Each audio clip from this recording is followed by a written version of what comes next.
Hello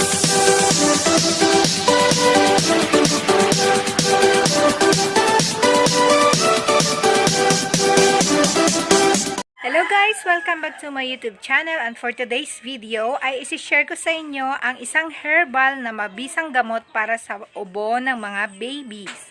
So, ito ang mayana. And ipapakita ko sa inyo guys ang paraan o paano siya ipapainom sa baby. Since 4 months pa lang yung baby ko, so kailangan siyang gagamitan ng dropper.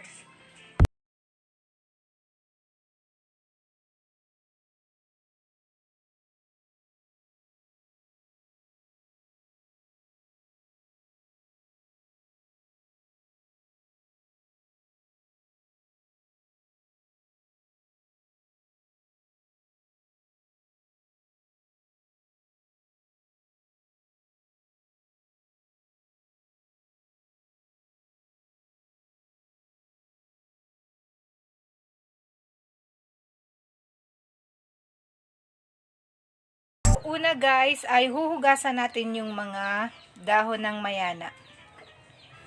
Ayan, kailangan kasi malinis na malinis talaga siya, totally malinis. Kasi syempre, mamaya ay didikdikin siya, tapos kukunin yung katas para ipapainom kay baby. So kailangan talaga yung malinis na malinis. After mahugasan guys, ililipat natin dito at lalagyan natin ng mainit na tubig. Ayan, para mas madali siyang lumabas yung katas niya. So, i-squeeze lang yan siya guys, hanggang sa lumabas yung kulay parang dark black or light black. Basta yung katas ng yan.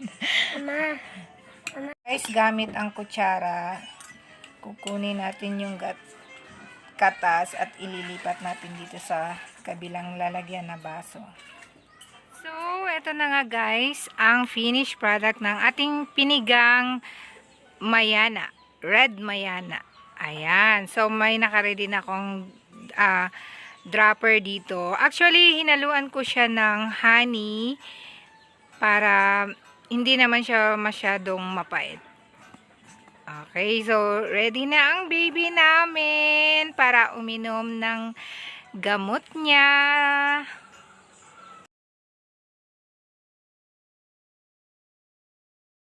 So, para hindi mabasa ang leeg ni baby. Ayan.